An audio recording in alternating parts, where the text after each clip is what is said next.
اعوذ باللہ من الشیطان الرجیم، بسم اللہ الرحمن الرحیم۔ السلام علیکم ناظرین، سورۃ الکوثر قرآن پاک کی سب سے چھوٹی سورت ہے۔ اس کے بہت سے فائدے اور فضائل ہیں، لیکن 5 فائدے میں یہاں بیان کروں گا جو ہم سب کی ضرورت ہے۔ جو شخص دن یا رات میں سورۃ کوثر پڑھنے کا معمول بنائے اور ہمیشہ پڑھتا رہے، اس شخص کو 5 فائدے ہوں گے۔ نمبر 1، گناہوں کی عادت چھوٹ جائے گی اور اللہ تعالیٰ گناہ معاف فرما دیں گے۔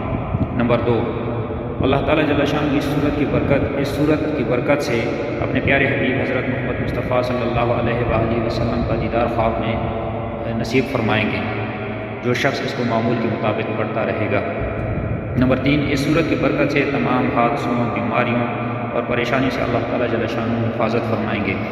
نمبر 4، اس صورت کی برکت سے اللہ تعالیٰ آپ کے رزق میں بے پناہ برکت عطا فرمائے گا، اور جس گھر میں سورۃ کوثر پڑھی جائے گی اس گھر میں رزق کے دروازے کھول دیے جائیں گے۔ نمبر 5، اس سورت کی برکت سے پڑھنے والے کی تمام حاجتیں پوری ہوں گی۔